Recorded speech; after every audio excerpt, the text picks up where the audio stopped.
Hello everyone, welcome back to essentials of Ayurveda. तो हम आज रिवीजन करने वाले हैं चैप्टर नंबर 14 चरक सूत्र स्थान का, जिसका नाम है स्वेद अध्याय। इसके पहले हमने चैप्टर नंबर 13 का रिवीजन कर लिया है, जिसका नाम था स्नेह अध्याय। ठीक है, तो ये दोनों ही चैप्टर बहुत ही इंपॉर्टेंट होते हैं। आपको सेकेंड ईयर में तो ये दोनों चैप्टर बहुत इंपॉर्टेंट है ही, लेकिन जब फाइनल ईयर में आ पाओगे तब आपको ये दोनों चैप्टर वापस से पंचकर्म में पढ़ने को मिलेगा, जहाँ पे आपको चरक, सुश्रुत और भी अन्य आचार्यों के पढ़ने को मिलेंगे स्नेह और स्वेद से रिलेटेड। तो सबसे पहले मैं बता दूं, जैसे आप जानते हो कि पंचकर्म होता है। पंचकर्म में एक पूर्व कर्म होता है और एक पश्चात कर्म होता है। ठीक है, एक पश्चात कर्म होता है। तो ये जो पूर्व कर्म है, इसी में दो आते हैं, एक स्नेहन आता है और एक स्वेदन आता है। एक स्नेहन आता है और एक स्वेदन आता है। और ये जो पश्चात कर्म है, पश्चात कर्म में क्या आता है, जो हमारे 5 कर्म होते हैं, वमन, विरेचन, बस्ती, नस्य और लास्ट हमारे पास रक्त मोक्षण आता है। ठीक है, रक्त मोक्षण। लेकिन चरक ने क्या बताए हैं 5 कर्म? वमन, विरेचन, बस्ती को उन्होंने 2 भाग में बांट दिया है।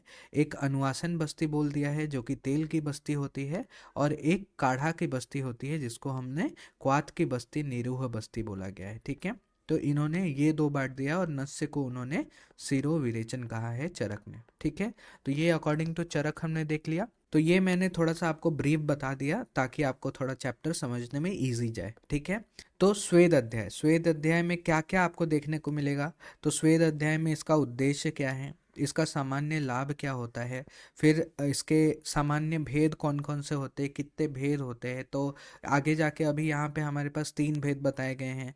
आगे जाके अग्नि के बेसिस पे बताया जाएगा कि 2 स्वेद होता है, जिसमें एक में अग्नि इन्वॉल्व होती है, एक में अग्नि इन्वॉल्व नहीं होती है। फिर रुक्ष स्वेद, ये सब क्या होता है। स्वेद, सम्यक स्वेद के लक्षण क्या होते हैं, कैसे पता चलेगा कि स्वेदन हो गया है। अगर ज़्यादा हो गया तो अति योग के लक्षण बताए हैं। ठीक है, तो ये सारी चीज़ें देखने को मिलेंगी। फिर इसके योग्य कौन है, अयोग्य कौन है, ये देखने को मिलेगा। फिर कैसे बनाते हैं, तो यहाँ पे पिंड स्वेद के द्रव्य के बारे में बताया गया है, नाड़ी स्वेद के द्रव्य के बारे में बताया गया है, अवगाह स्वेद, उपनाह स्वेद, ये सभी चीज़ें हम लोग देखने वाले हैं। ठीक है, उसके बाद फिर यहाँ पे 13 टाइप्स ऑफ अग्नि स्वेद, और फिर लास्ट में हम लोग देखेंगे 10 तरह के हम लोग नीरग्नि स्वेद देखेंगे। तो ये सारी चीज़ें हम लोग इस चैप्टर में देखने वाले हैं। तो चलिए स्टार्ट करते हैं हम लोग एक एक करके। तो फर्स्ट है हमारा उद्देश्य क्या है। तो उद्देश्य क्या है, तो स्वेद विधियों का व्याख्यान किया गया है। यहाँ पे स्वेद विधियों के बारे में बताया गया है इस चैप्टर में। नेक्स्ट आचार्य बताते हैं कि स्वेद का सामान्य लाभ क्या है। तो सबसे पहला है कि अगर विधिवत इसका प्रयोग किया जाए तो ये वात और कफ रोग नाशक होता है। ये वात और कफ के रोगों का नाश करता है। ठीक है, और दूसरा लाभ क्या है, अभी स्वेद से वात दोष दूर कर लेने पर जो मल, मूत्र, शुक्र, ये सभी शरीर में नहीं रुकते हैं। तो हम जानते हैं कि जैसे ही हमारा वात दोष बिगड़ता है तो सबसे पहले क्या चीज़ होती है, तो वहाँ पे विस्तंभ होता है, मूत्र नहीं निकलता है, मूत्र घात होता है, मूत्र कुक्ष होता है, शुक्र वहाँ पे नहीं निकलता अच्छे से, इजैकुलेशन अच्छे से नहीं हो पाता है। तो क्योंकि यहाँ पे जो है, ये कौन सा वायु इन्वॉल्व है, हम जानते हैं यहाँ पे अपान वायु हमारे पास इन्वॉल्व रहता है इन सभी को बाहर निकालने के लिए। तो जैसे ही स्वेदन करते हैं तो ये अपान वायु का अनुलोमन होने लगता है, जो भी उससे रिलेटेड दोष होते हैं वो दूर हो जाते हैं, और फिर वहाँ पे अच्छे से मल, मूत्र और शुक्र वहाँ पे निकल जाता है। ठीक है, नेक्स्ट आचार्य बताते हैं कि इसके सामान्य भेद के बारे में। तो पहला है महास्वेद, दूसरा है मध्य स्वेद, और तीसरा है अल्प स्वेद या फिर दुर्बल स्वेद। तो नाम से ही पता चल रहा है, जैसे महास्वेद, तो महास्वेद में रोग के बलवान होने पर, बहुत ही क्रॉनिक डिजीज है, शीतल काल है, और शरीर, रोगी का जो शरीर है वो भी बलवान है, तब हम लोग वहाँ पे यूज़ करेंगे महाश्वेत। ठीक है, सेकंड है हमारे पास मध्य श्वेत। मध्य स्वेद में जो रोग है और जो रोगी है दोनों ही मध्यम बलवान है, और साधारण शीतता है वहाँ पे। ठीक है, तब हम लोग मध्यम स्वेद यूज करेंगे। और थर्ड आता है हमारे पास अल्प स्वेद या फिर दुर्बल स्वेद।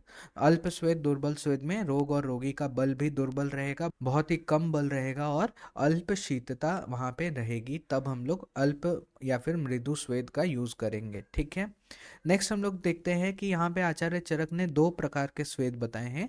एक स्निग्ध स्वेद होता है और एक दूसरा रुक्ष स्वेद होता है। अभी स्निग्ध स्वेद हम लोग कहाँ यूज करेंगे, हम लोग इतना सारा पढ़ के आ चुके हैं तो हमें पता रहना चाहिए कि वात, अभी जो स्निग्ध गुण है वो किसका शमन करेगा, वात का शमन करेगा। ठीक है, और जो रुक्ष गुण है वो किसका शमन करेगा, वो कफ का शमन करेगा। ठीक है, कफ का शमन करेगा। तो यहाँ पे इन्होंने यही बताया है कि अगर वात कफज रोग है तब हम लोग स्निग्ध और रुक्ष स्वेद यूज करेंगे। तो वात के लिए यहाँ पे क्या आ गया, स्निग्ध आ गया, और कफ के लिए क्या आ गया, यहाँ पे रुक्ष आ गया। ठीक है, तो वात रोगों में स्निग्ध स्वेद और कफ रोगों में रुक्ष स्वेद देना है। तो ये सब क्या है, बेसिक्स है, इसी पे पंचकर्म टिका हुआ है। तो ये सब बेसिक्स क्लियर होना बहुत ही जरूरी है अगर आप पंचकर्म प्रैक्टिस करने वाले हो तो। ठीक है, अभी ये लाइन भी बहुत इंपॉर्टेंट है। अमाशय, अमाशय हम जानते हैं किसका स्थान होता है, तो आचार्यों ने बताया है कि अमाशय जो है वो कफ का स्थान होता है। ठीक है, और जो पक्वाशय होता है वो किसका स्थान होता है, वात का स्थान होता है। ठीक है, तो यहाँ पे आचार्य कहते हैं कि अगर अमाशय में अगर वात प्रकुपित हुआ है, अमाशय में क्या हुआ है, वात प्रकुपित हुआ है, तब भी हम लोग पहले रुक्ष द्रव्यों से स्वेद करेंगे, बाद में जाके स्निग्ध द्रव्यों का यूज करेंगे। वहीं पे अगर पक्वाशय में कफ प्रकुपित हुआ है तो पहले क्या करेंगे, स्निग्ध द्रव्यों का प्रयोग करेंगे, उससे स्वेदन करेंगे, और बाद में जाके रुक्ष द्रव्यों के द्वारा स्वेदन करेंगे। ऐसा क्यों, क्योंकि जो आमाशय है वो कफ का स्थान है और जो पक्वाशय है वो वात का स्थान है। तो इसीलिए जिसका स्थान है उसकी चिकित्सा पहले की जाएगी। ठीक है, यहाँ तक समझ में आ गया। नेक्स्ट हम लोग देखते हैं कि विशिष्ट स्थानों पे स्वेद के बारे में कुछ यहाँ पे बताया है उन्होंने, प्रिकॉशंस बताए हैं कि जो वृषण है, वृषण यानी कि जो टेस्टिस है, हृदय है और नेत्र है, इनमें स्वेदन नहीं करना है क्योंकि ये बहुत ही सॉफ्ट ऑर्गन है। ठीक है, अगर स्वेदन करना भी है तो मृदु स्वेद, बहुत ही मृदु स्वेदन करना है। सेकेंड ये बताते हैं कि वंक्षन प्रदेश में हम लोग मध्यम स्वेद कर सकते हैं। ठीक है, लेकिन जो नेत्र है, नेत्र में स्वेदन कैसे करना है वो बताया आचार्य ने कि सबसे पहले नेत्र को सबसे स्वच्छ कर लो, साफ कर लो, साफ कपड़े से उसको साफ कर लो, फिर जौ है, गेहूं है, उसके आटे का पिंड बनाना है, उससे स्वेदन करना है, या फिर जो कमल होता है, नील कमल होता है, उससे हम लोग पहले नेत्र को ढक लेंगे और तब जाके उसमें मृदु स्वेदन करेंगे। ठीक है, तो ये नेत्र के लिए यहाँ पे इन्होंने बताया है। फिर वैसे ही हृदय के लिए बताया है। क्या बताया है हृदय के लिए, कि स्वेदन करते हुए सबसे पहले शीतल मुक्तावली, जो भी शीतल मोती वगैरह होते हैं, शीतल कांस यानी कि जो शीतल कांस का पात्र, कॉपर का जो भी प्लेट वगैरह या फिर जो लोटा वगैरह होता है, उनके पात्रों से जल से या फिर गीले कमल से अथवा जल से गीले हाथों से, मतलब पानी को हाथ में डुबा करके स्वेदन के टाइम पे बार बार हृदय का स्पर्श करना है। देना कौन सा है स्वेद, वहां पे हम लोग को मृदु स्वेद देना है। तो ये बात समझ में आ गया, ये हमें ध्यान में रखना ताकि आगे चल के कोई भी कॉम्प्लिकेशन ना आए। ठीक है, अभी यहाँ पे आचार्य बताते हैं कि तुम स्वेदन कर रहे हो लेकिन तुम्हें कैसे पता चलेगा कि स्वेदन अच्छे से हो गया। तो उसके लिए उन्होंने कुछ लक्षण बताए हैं। क्या लक्षण बताए हैं, पहला है रोगी का शरीर में शीत और शूल की शांति हो जाती है। तो रोगी के जो शरीर में शिवरिंग था या फिर कोल्ड था वो सब शांत हो जाता है और जो दर्द था, पेन था, वो भी चला जाता है।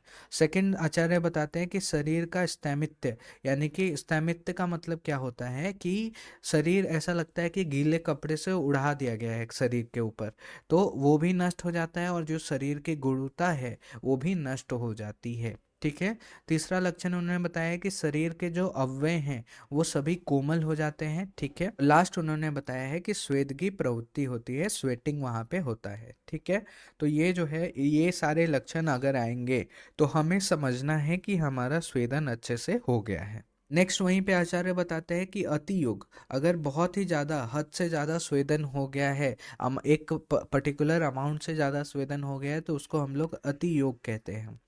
उसके क्या क्या लक्षण हैं, तो पहला बताया उन्होंने कि पित्त का प्रकोप हो जाएगा, क्योंकि जब हम लोग स्वेदन कर रहे हैं तो वहाँ पे उष्ण गुण दे रहे हैं ना, उष्ण गुण दे रहे हैं, तो इसीलिए पित्त का प्रकोप हो रहा है वहाँ पे। अभी पित्त का प्रकोप हो रहा है तो पित्त के सभी लक्षण देखने को मिलेंगे, जैसे तृष्णा है, तृष्णा बढ़ जाएगी, दाह बढ़ जाएगा, स्वेद ज़्यादा आने लगेगा, फिर मूर्छा वहाँ पे अवसाद उत्पन्न हो जाएगा, और जो स्वर है और जो अंग है उसमें दुर्बलता आ जाएगी।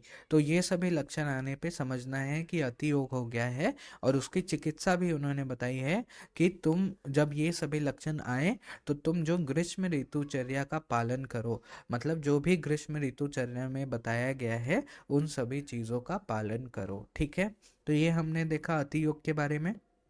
नेक्स्ट हम लोग देखते हैं कि स्वेदन आखिर देना किसको है। सबको तो नहीं दे सकते, हर चीज सभी को नहीं दे सकते, तो इसीलिए वहाँ पे उन्होंने बताया है कि कौन योग्य है और कौन अयोग्य है। ठीक है, तो योग्य और अयोग्य, इंडिकेशन और कॉन्ट्रा इंडिकेशन यहाँ पे आचार्य ने पहले से दे के रखा है। पहले हम लोग देखेंगे इसके अयोग्य कौन है। तो जो मदिरा पान करते हैं, ठीक है, जो मदिरा पान करते हैं, गर्भिणी हो, फिर रक्त पित्त के रोगी हो गए, फिर पित्त प्रकृति वाले व्यक्ति, अतिसार से पीड़ित व्यक्ति, रुक्ष शरीर वाले। अगेन जो स्वेदन होता है उसमें रुक्ष गुण होता है, तो रुक्ष शरीर वाले को भी स्वेदन नहीं करना है। फिर मधुमेह से पीड़ित रोगी। अभी आप बोलोगे कि मधुमेह तो हम लोग डायबिटीज मेलाइटिस कहते हैं, लेकिन नहीं, आयुर्वेद में हमने श्वेत प्रमेह के जो है वो 20 टाइप्स पढ़े हैं। अभी 20 टाइप्स में मधुमेह जो है वो वातज प्रमेह के अंदर आता है, वातज प्रमेह के अंदर आता है। तो ये बहुत ही ज़्यादा क्रॉनिक स्टेज है, और ये असाध्य बोला गया है। ये क्या बोला गया है? असाध्य बोला गया है। तो इसीलिए यहाँ पे हम लोग स्वेदन अवॉइड करेंगे, कॉन्ट्रा इंडिकेटेड है। नेक्स्ट है क्षार अग्नि से दग्ध गुद वाले, पक्व और गुद भ्रंश रोग से पीड़ित, विष मदिरा के अविधि पूर्वक सेवन करने वाले लोगों में हम लोग स्वेदन नहीं करेंगे। फिर अत्यधिक श्रांत हो गए हैं, बहुत ज़्यादा थक गए हैं परिश्रम करके, बहुत ज़्यादा जो क्रोध करते, शोक करते हैं, जो कामला रोग से, उदर रोग से, उरह छत्त से, वात रक्त से, और बहुत ही ज़्यादा दुर्बल और बहुत ही ज़्यादा कृष्ण व्यक्ति हैं, इन सभी में हम लोग को स्वेदन अवॉइड करना है, स्वेदन नहीं करना है। ठीक है, नेक्स्ट है स्वेदन किसको करना है। तो स्वेदन किसको करना है यहाँ पे हम लोग देखेंगे। तो पहले है हमारे पास प्रतिशय, काश, हिक्का, श्वास, कफ स्रोतों से भर जाने पर। तो ये सभी आपको किस चीज से रिलेटेड लग रहा है? ये सभी हमारे पास प्राणव स्रोतस। तो ये सभी जो है वो प्राणव स्रोतस के डिजीज है। आपको अगर आप ऐसा स्रोतस वाइज याद रखोगे तो आपको इजिली याद हो जाएगा, क्योंकि प्राणव स्रोतस में हमारे पास प्रतिशय, काश, हिक्का, श्वास, ये सभी रोग आ जाते हैं। फिर यहाँ पे ईएनटी से रिलेटेड डिजीज, जैसे कर्णशूल है, मन्याशूल है, शिरशूल है, स्वर भेद है, गलग्रह है, अर्दित है, तो ये सब जो है वो ईएनटी से रिलेटेड है। तो वहाँ पे आप याद कर सकते हो कि ईएनटी से रिलेटेड डिजीज में यहाँ पे हम लोग इन सभी में स्वेदन कर सकते हैं। अब बाकी जो बचे हुए वो वात व्याधि हैं, जैसे एकांगवात है, अर्दित भी वात व्याधि है, सर्वांगवात है, पक्षाघात है, पार्श्वग्रह है, पृष्ठग्रह है, कटिग्रह है, मूत्र कृक्ष है, अंडकोश की वृद्धि है। तो यहाँ पे आप देख सकते हो कि यहाँ पे यूरिनरी डिजीज भी आ गए हैं।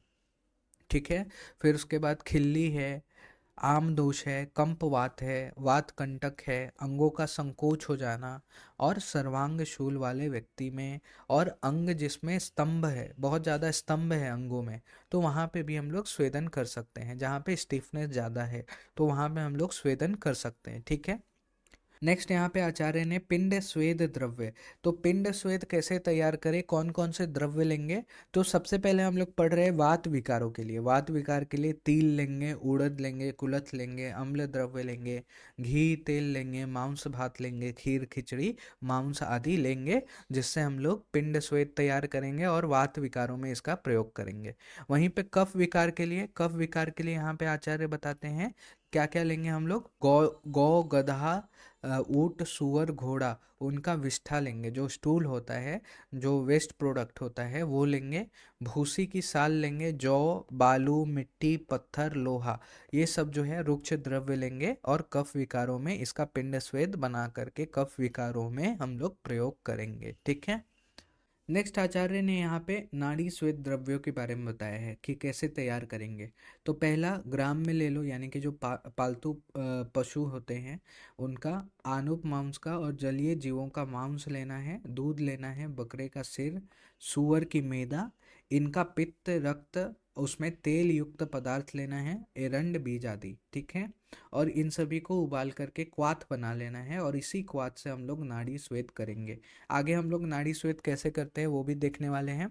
अगर कोई वेजिटेरियन है तो उसमें हम लोग वरुण, गुड़ुचि, बृहत, लघु, इन सभी पंचमूल का हम लोग क्वाथ बना करके उसमें नाड़ी श्वेत कर सकते हैं, ठीक है। ज़्यादातर तो हम लोग ये सेकंड वाला ही यूज़ करते हैं क्योंकि ये मिलना बहुत ही मुश्किल है आज के डेट में, और बहुत सारे लॉज भी है ना कि आप जानवरों को मार नहीं सकते हो। पहले ऐसा नहीं था तो लोग बनाते थे, आचार्य बनाते थे। नेक्स्ट है अवगाह श्वेत के बारे में। तो जो ऊपर युक्त द्रव्य है उसको उबाल करके क्वाथ बनाना है और उसमें घी, क्षीर यानी कि दूध और तेल ये आदि को बड़े पात्र में डाल करके उसमें अंगों को डुबा करके बैठना है। उसी को हम लोग अवगाह श्वेत कहते हैं। तो बेसिकली क्या करना है, टब लेना है, ये क्वाथ डालना है, उसमें पेशेंट को बोलना है कि आप इसमें बैठ जाओ और टब बाथ ले लो, ठीक है। उसी को हम लोग अवगाह श्वेत कहते हैं। नेक्स्ट आचार्य ने उपनाह श्वेत के बारे में बताया है। तो उपनाह श्वेत कैसे बनाएंगे, दलिया लिया, किसका, गोधुम का दलिया बना लिया, जौ का आटा ले लिया, इन दोनों को कांजी में, तेल में, किण्व में और नमक के साथ पका करके बनाई गई जो पुल्टिस होती है। पुल्टिस बेसिकली एक हम लोग कपड़ा लेते हैं और उसमें सारे द्रव्य मिला देते हैं और उसको एक स्थानिक जगह पे बांधने के लिए, स्थानिक जगह पे बांधने के लिए, जैसे ये हमारा हाथ है, एल्बो पे हमें लगाना है, तो यहाँ पे एक कपड़ा के अंदर ये सभी द्रव्य को बांध करके इसके ऊपर हम लोग बांध देंगे, ठीक है। तो इसको हम लोग पुल्टिस कहते हैं। पुल्टिस रखकर ऊपर से उष्ण द्रव्यों का चर्म या फिर रेशमी ऊनी वस्त्र को बांध देना चाहिए। तो ये यहाँ पे विधि बता रहे आचार्य कि पुल्टिस जैसे बांध दिया हमने, ये सभी द्रव्य लगा करके कपड़े में बांध करके वहाँ पे पुल्टिस बांध दिया, उसके उसके ऊपर से उष्ण द्रव्य का चर्म का कुछ हो या फिर रेशमी या फिर ऊनी वस्त्र बांध देना चाहिए ताकि जो उसकी उष्णता है वो अंदर ही ट्रैप हो जाए, ठीक है। उसके बाद एक यहाँ पे विशेष है, नोट करके रखना है कि रात्रि में बंधा हुआ जो उपनाह होता है, पुल्टिस होता है, उसको दिन में खोलना है, खोल देना चाहिए, यानी कि 8 घंटे तक हम लोग को बांध के रखना चाहिए। अगर वहीं पे दिन में बांधा गया हो तो उसको रात में हम लोग खोल सकते हैं, ठीक है। खोल देना चाहिए, खोल सकते नहीं, खोल देना चाहिए। तो यहाँ पे ये आचार्य ने ये सभी द्रव्य को कैसे तैयार करना है और कैसे बनाना है वो बताया। अब यहाँ से आचार्य जो है वो श्वेत है उसके दो प्रकार बताते हैं अग्नि के बेसिस पे।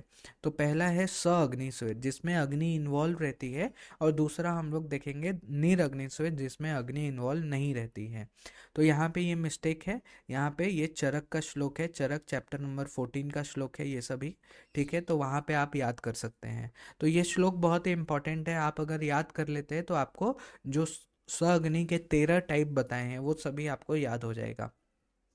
क्या क्या है, संकर प्रस्तरो नाड़ी परिसेको अवगाहनम, संकर प्रस्तरो नाड़ी परिसेको अवगाहनम, जेन्ताको अश्मग्नम, कर्षु कुटी भूः कुंभिकेव च, कुपिहोलाक इति एते स्वेदयन्ति त्रयोदशा। तो ये हमारे पास 13 प्रकार के यहाँ पे अग्नि स्वेद हैं, एक एक करके देखते हैं। तो ये बहुत ही इम्पॉर्टेंट है, 10 मार्क्स का क्वेश्चन बनता है कि अग्नि स्वेद को एक्सप्लेन करें, या फिर इसमें से कोई एक स्वेद उठा के पूछ लेंगे तो ये करके ही जाना है, छोड़ना नहीं है इसको। तो पहला आता है संकर स्वेद। संकर स्वेद कैसे करते हैं, तो जो भी हमने पिंड स्वेद के द्रव्य लिए हैं उसको वस्त्र में रखते हैं, या फिर बिना वस्त्र में रखे शरीर को जो ताप पहुंचाया जाता है उसको हम लोग संकर स्वेद कहते हैं।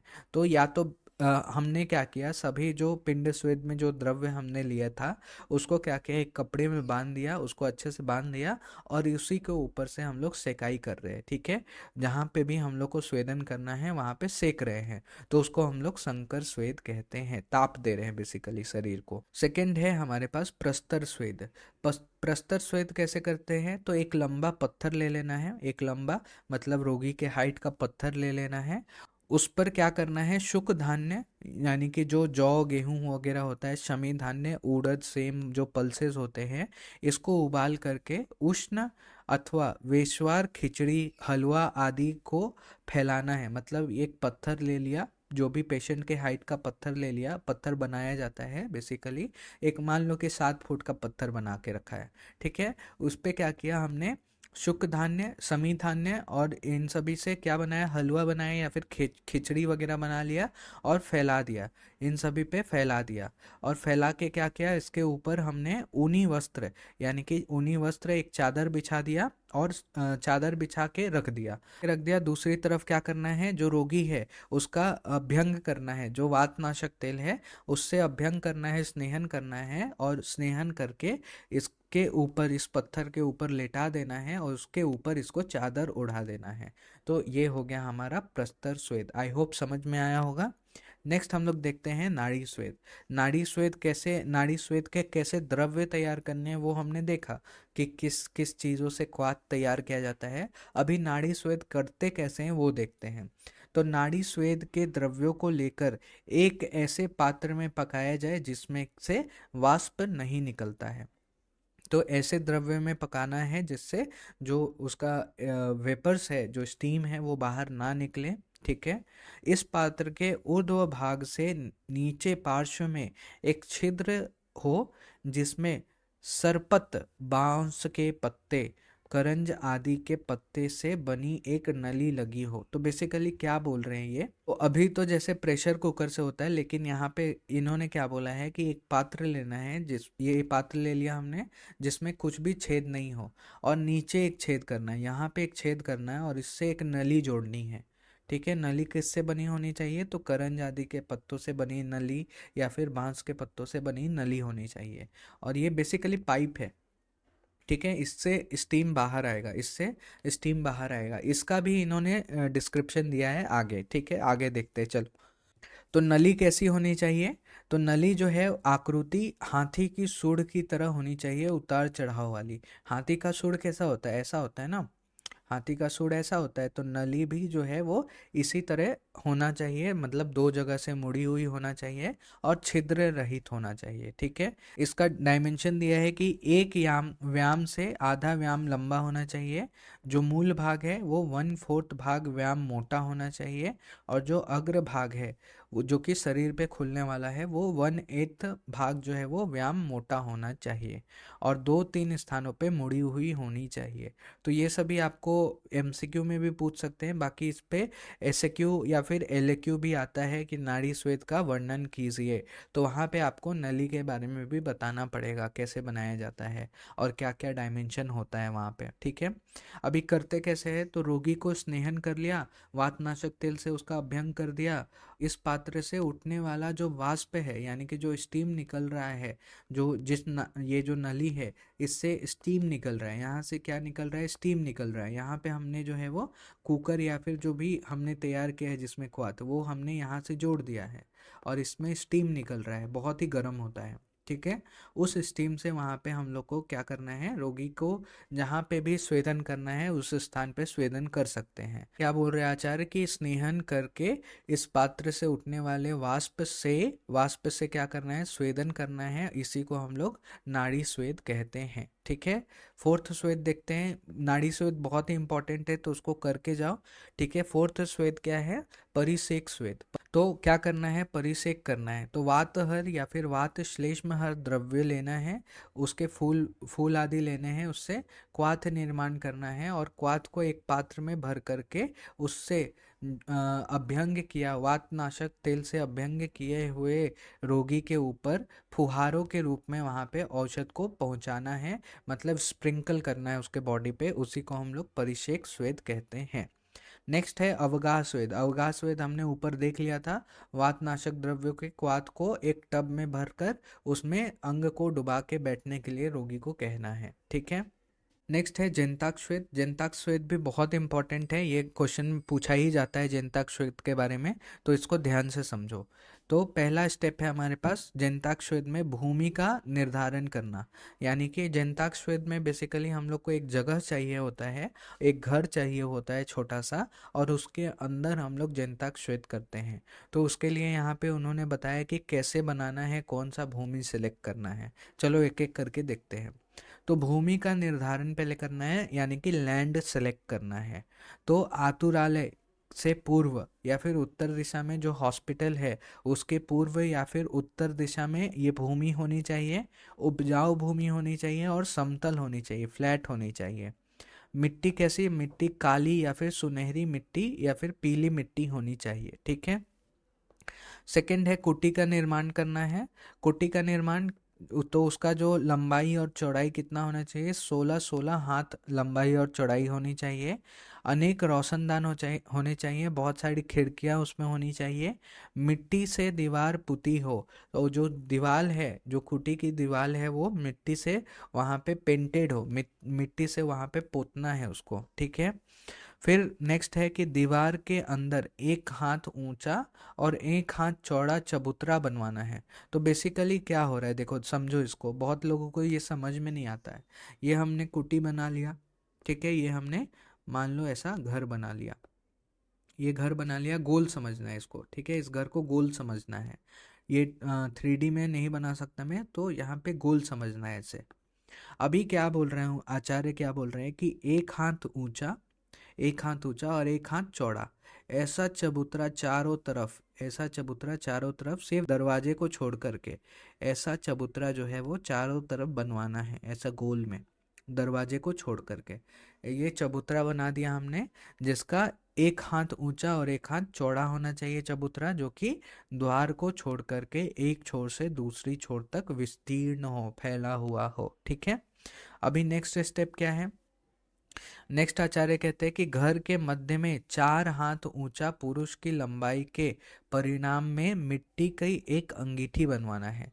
अभी इसके अंदर क्या बनाना है, यहाँ पे एक अंगीठी बनाना है, जिसका लंबाई कितना होना चाहिए, 4 हाथ होना चाहिए या फिर पुरुष के लंबाई के बराबर होना चाहिए, जो कि भट्ठी की तरह हो और ढक्कनदान हो उसमें, इसमें छोटे छोटे छिद्र हों, जिससे धुआं, बेसिकली जो हीट होगा वो निकलेगा, अंगीठी का जो हीट होगा वो निकलेगा। तो ये थोड़ा सा मुश्किल जा रहा होगा, लेकिन 2-3 बार इस चीज़ को देखोगे तो तुमको समझ में आ जाएगा। तो क्या क्या है बेसिकली, अभी तक हमने क्या देखा, भूमि का निर्माण देखा, कुटी का निर्माण देखा। इसमें थोड़ा मैं टाइम दे रहा हूँ क्योंकि इससे क्वेश्चन बनता है, ठीक है। अभी कुटी में हमने 16x16 की कुट्टी बनवा ली, रोशनदान होने चाहिए बहुत सारे, दीवार मिट्टी से पुती होनी चाहिए, और 1 हाथ ऊंचा और 1 हाथ चौड़ा चबूतरा होना चाहिए, चारों तरफ से खाली दीवार जहाँ पे दरवाजा है उसको छोड़ करके, ठीक है। अभी बीचों बीच क्या होना चाहिए, एक अंगीठी होनी चाहिए, जिसकी चौड़ाई और जिसकी लंबाई चौड़ाई 4 हाथ होनी चाहिए, ठीक है, और उसमें छोटे छोटे छिद्र होने चाहिए। ये हमने बना लिया, अपना सब कुछ तैयार कर लिया, जनताक श्वेत करने के लिए हमने अपना प्री रिक्विजिट होगा वो तैयार कर लिया। अब कैसे करते हैं वो देखो, इसका विधि क्या है। तो अंगीठी में खैर या फिर पलाश की लकड़ी से भर करके उसमें आग लगा देना है, मतलब उसको जला देना, अंगीठी को चालू कर देना है। जब लकड़ी जल करके अंगार कोष्टक केवल आग से तपा हुआ हो, मतलब लकड़ी पूरा जल जाए, धुआं ना आए, सिर्फ वहां से हीट निकल रहा हो, ऐसे जान लें, तब उसमें स्वेद योग्य पुरुष को स्विन्न करके लघु वस्त्र उड़ा करके कुटी में प्रवेश करने के लिए बोलना है। उसको क्या करना है, वातनाशक तेल से उसका स्नेहन कर देना है, और उसको लघु वस्त्र पहना करके या फिर वस्त्र उड़ा करके, एक चादर दे दो, उसको प्रवेश करने के लिए बोलना है। अभी प्रवेश करते टाइम भी आचार्य बोलते हैं कि ये सभी चीज़ें करनी है। भीतर प्रविष्ट होकर के पार्श्व से उष्णता ग्रहण करना है, पार्श्व से उष्णता ग्रहण करके सुखपूर्वक जो हमने चबूतरा बनाया है उस पर लेटे, चाहे कितना भी पसीना आए या फिर मूर्छा ही क्यों ना आए, तब भी लेटे रहना है जब तक कि श्वास प्रवास ठीक रहे। मतलब जब तक सांस अच्छे से चल रहा है तब तक लेटे रहना है, चबूतरे को छोड़ना नहीं है। नहीं तो मुख्य द्वार को प्राप्त अगर नहीं कर पाएगा तो उसके कारण उसकी मृत्यु हो जाएगी। अगर वो बहुत ही एकदम से डर जाएगा और भाग इधर उधर भागने लगेगा तो उसकी मृत्यु हो सकती है। ठीक है, तो इसलिए आचार्य ने बोला है कि जब तक श्वास प्रवास ठीक से चले तब तक उसको लेटे रहना है, उसको नहीं छोड़ना है। जब स्थामित्व हट जाता है, जब उसमें से गुरुता चली जाएगी उसके शरीर से, शरीर एकदम लघु हो जाएगा और स्तब्धता गुरुता ये सब नहीं रहने पर चबूतरे के साथ साथ जैसे जैसे चबूतरा बनाया गया है उससे हम लोग को दरवाजे तक पहुंचना है, उस पे चल चल के दरवाजे तक पहुंचना है और फिर वहां से बाहर निकलना है। अभी बाहर निकलने के बाद क्या करना है, पश्चात कर्म क्या होगा, तो नेत्र की रक्षा के लिए उन्हें कुटी से निकलने के बाद शीतल जल से नहीं धोना है, शीतल जल से नहीं धोना है। ताप और बेचैनी जब चली जाएगी, शरीर मन एकदम शांत हो जाएगा, तब एक मुहूर्त बेसिकली 48 मिनट्स तक वेट करना है। उसके बाद सुखुष्ण जल से स्नान करने के बाद ही उसको भोजन कराना है। तो ये था हमारा पूरा का पूरा जयंताक श्वेत। तो ये हमने जयंताक श्वेत देखा, ठीक है, जो कि 6 नंबर का श्वेत था और यही सबसे बड़ा था। नेक्स्ट है अश्मग्न श्वेत। अश्मग्न श्वेत में कैसे करना है, तो जैसे हमने प्रस्तर श्वेत में किया ना, सिमिलर है। अश्मग्न और प्रस्तर श्वेत सिमिलर है। देखो जैसे कि मनुष्य को पूरा लेट सके इतना लंबा चौड़ा मजबूत पत्थर की शिला को वातनाशक लकड़ियों से सुलगाकर उष्ण कर दो। वहाँ यहाँ पे क्या यूज कर रहे हैं हम लोग, वातनाशक लकड़ी। उसको हम लोग क्या कर रहे हैं, बेसिकली जो हमने पत्थर बनाया है, जो हमने पत्थर बनाया है इस पे हमने लकड़ी रख दिया, बहुत सारा लकड़ी रख दिया, वातनाशक लकड़ी रख दिया। उसमें क्या वेस्वार खिचड़ी वगैरह रख रहे थे, इसमें लकड़ी रख दिया, उसको सुलगा दिया, उसको जला दिया। और जब पूरी तरह से लकड़ी जल जाए तो उसके अंगारों को हटा करके शिला को उष्ण जल से साफ कर दो, पत्थर को उष्ण जल से साफ कर दो और फिर उस पर रेशमी या फिर ऊनी चादर बिछा दो। और फिर जो अभ्यंग किए हुए वातनाशक तेल से अभ्यंग किए हुए पुरुष को शिला पर सोने के लिए बोलो और उसके ऊपर सूती चादर या फिर कंबल उड़ा दो। ठीक है, तो ये हमने अश्मग्न स्वेद कर लिया। नेक्स्ट है हमारा कर्षु स्वेद। कर्षु स्वेद में क्या करना है, तो देखो ध्यान से समझो। ये है हमारे पास, ये जमीन है, ठीक है, ये जमीन है, इसके बीचों बीच एक गड्ढा खोद दिया। ठीक है, अब इस गड्ढे में हमने क्या कर दिया, इस गड्ढे में हमने यहाँ पे गड्ढा खोद दिया और इसमें निर्धूम कोयला भर दिया, मतलब जिससे धुआं नहीं आ रहा हो लेकिन वो बहुत गर्म हो, ये कोयला भर दिया। कोयला भरने के बाद हमने क्या किया, इसके ऊपर से एक चारपाई डाल दिया, इसके ऊपर से एक चारपाई डाल दिया। ठीक है, ऐसा हमने एक चारपाई डाल दिया। अभी ये चारपाई हो गया हमारा। ठीक है, ये ऐसा हमने चारपाई डाल दिया। और चारपाई डालने के बाद जो पुरुष है जिसका कर्षुश्वेत करना है उसको वातनाशक तेल से अभ्यंग कर दो और फिर उसको यहाँ पे सुला दो और उसके ऊपर उसको चादर ओढ़ा दो। तो ये हो गया कर्षुश्वेत। ठीक है, ये पढ़ लेना, वही है स्वेद योग्य स्थान पर जिस पुरुष का स्वेदन करवाना है उसके प्रमाण को जानने वाले वैद्य एक गड्ढा खुदवाना है और फिर उस गड्ढे में निर्धूम कोयला डालना है और फिर गड्ढे में चारपाई डाल करके उस चारपाई पे रोगी को सुला देना है। तो ऐसे हो गया कर्षु स्वेद।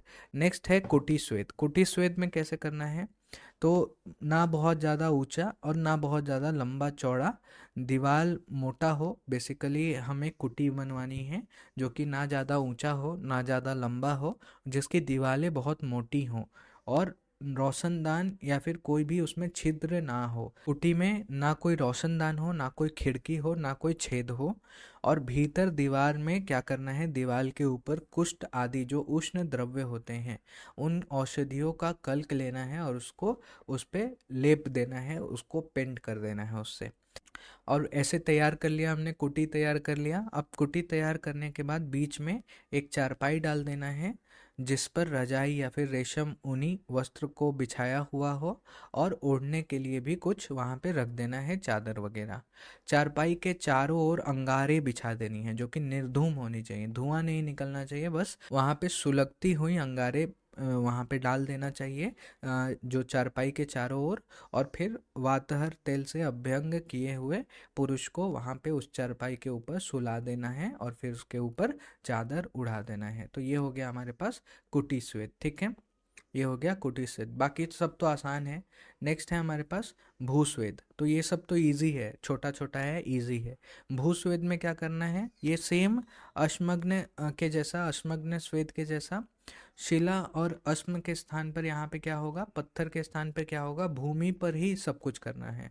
भूमि के ऊपर लकड़ी जला देना है, फिर उसको तपा देना है, पूरा जल जाए तो उसको उष्ण जल से साफ कर देना है, और फिर उसके ऊपर चादर बिछाकर रोगी को लेटा करके उसके ऊपर अगेन चादर बिछा करके उसका स्वेदन कर देना है। ठीक है, भूस्वेद हो गया वो। नेक्स्ट है 11 नंबर का स्वेद, कुंभी स्वेद। कुंभी स्वेद में कैसे करना है, तो वातहर औषधियों के क्वाथ से भरे हुए मटके लेना है, एक भरा हुआ मटका लेना है, फिर आधे या फिर 3 भाग तक उसको भूमि में गाड़ देना है। समझो इधर देखो, ये हमारे पास भूमि है, ठीक है, ये हमारे पास भूमि है। अभी हमने एक मटका लिया जिसको हमने उसका आधा भाग या फिर 1/3 भाग हमने जमीन के अंदर गाड़ दिया इसको। ठीक है, और इसके अंदर क्या है, वातहर नाशक औषधि का क्वाथ है। अभी इसके ऊपर हम क्या करेंगे, एक चारपाई डाल देंगे। इसके ऊपर हमने एक चारपाई डाल दिया। ठीक है, चारपाई डाल दिया, एक पतली सी बिस्तर बिछा देनी है। ठीक है, अभी मटके के क्वाथ में एक तपाकर लाल किया हुआ गोला, लोहे का गोला या फिर पत्थर का गोला डाल देना, एकदम तपाकर उसको डाल देना है इस क्वाथ के अंदर, और वातनाशक तेल से अभ्यंग किए हुए रोगी को कंबल से शरीर को ढक करके उस बिस्तर पर बैठा देना है या फिर लेटा देना है और उससे स्वेदन कर देना है। तो ये हो गया कुंभी स्वेद हो गया। नेक्स्ट है कुपी स्वेद। कुपी स्वेद क्या है, तो कुपी स्वेद में करना क्या है, कुपी यानी कि यहाँ पे कुआं खोदना है अब तुम्हें।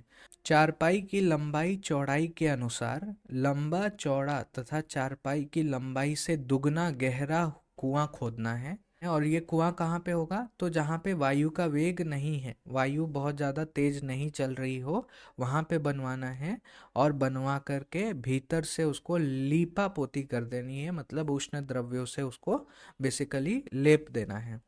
उसके अंदर क्या डालना है, घोड़ा, हाथी, गधा, ऊंट, इनके सूखे हुए उपले, गोईठा जिसको कहते हैं ना, उपला, यानी कि जो काउडंग से बना हुआ जो गोईठा होता है उसको यूज करना है, और उससे भर करके उसको सुलगा देना है। ठीक है, उसको सुलगा देना है। जब अग्नि निर्धूम हो जाए तब उसके ऊपर चारपाई डालना है, चारपाई बिछाना है उसके के ऊपर, और बिस्तर बिछा देनी है।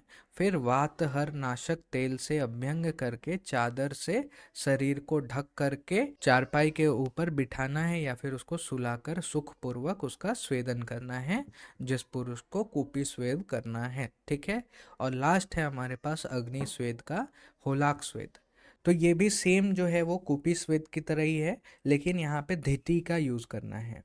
तो बेसिकली चारपाई की लंबाई चौड़ाई के समान धीति को क्या करना है, कुपी स्वेद में बताए गए पशुओं की सूखी लीद और गोबर को भर करके सुलगा देना है। अग्नि जब निर्धूम हो जाए तो उसके ऊपर चारपाई डाल करके उस पर हल्का बिस्तर बिछा दें, और फिर पुरुष को वातहर तेल से अभ्यंग करके उस चादर ओढ़ा करके उसको सोने के लिए कहें, तो उससे उसका होलाक स्वेद हो जाएगा। तो कुपी स्वेद और होलाक स्वेद सेम है, सिर्फ यहाँ पे हम लोग कुएं का यूज़ कर रहे थे और यहाँ पे हम लोग धीति का यूज़ कर रहे हैं। ठीक है, धीति बेसिकली मेरे ख्याल से एक ऐसा एक बर्तन होता है जो कि पूजा वगैरह के लिए, हवन के लिए हम लोग यूज़ करते हैं, तो उसको शायद धीति कहते हैं। ठीक है, एक बार आप कंफर्म कर लेना। नेक्स्ट और लास्ट है हमारे पास, जो कि बहुत ही छोटा है, निरग्नि स्वेद। निरग्नि स्वेद कितना, 10 प्रकार का होता है। क्या क्या है, ये भी श्लोक आप याद कर लेना ताकि आपको इजिली 10 निरग्नि स्वेद याद रहे। व्यायाम, उष्ण सदनम, गुरु प्रावरणम, क्षुधा, बहुपानम, भय क्रोध उपनाह, आहव आहव आतपाह। तो ये 10 प्रकार के निरग्नि स्वेद है। कौन कौन से हैं, व्यायाम करना, उष्ण घर में रहना, भारी वस्त्र ओढ़ना, भूखे रहना, बहुत ज़्यादा मद्यपान करना, भयभीत होना, क्रोध करना, क्रोधित होना, क्रोध आना, फिर उपनाह बांधना, आहव यानी कि युद्ध करना, और लास्ट है धूप का सेवन करना। तो ये जो है वो नीर अग्नि स्वेद के 10 प्रकार उन्होंने बताए आचार्य ने। फिर यहाँ पे स्वेद के द्वंद्वज बताए गए हैं कि स अग्नि नीर अग्नि स्वेद होता है, स्निग्ध स्वेद रुक्ष स्वेद होता है, और एकांग स्वेद और सर्वांग स्वेद होता है। एकांग स्वेद क्या होता है, एक जगह पे, एक जगह पे हम लोग कर रहे हैं, और सर्वांग स्वेद क्या होता है, पूरे शरीर में कर रहे हैं। तो यहाँ तक हमने ये चैप्टर नंबर 14 अपना रिवाइज कर लिया है। बहुत ही बड़ा चैप्टर था। Thank you, hope you like the video. Please do like share and subscribe. आप लोग वीडियो देखते हो बट लाइक नहीं करते हो, प्लीज़ वीडियो को लाइक करो और अपने दोस्तों में शेयर करो जिसको इस वीडियो की सबसे ज़्यादा ज़रूरत हो। धन्यवाद।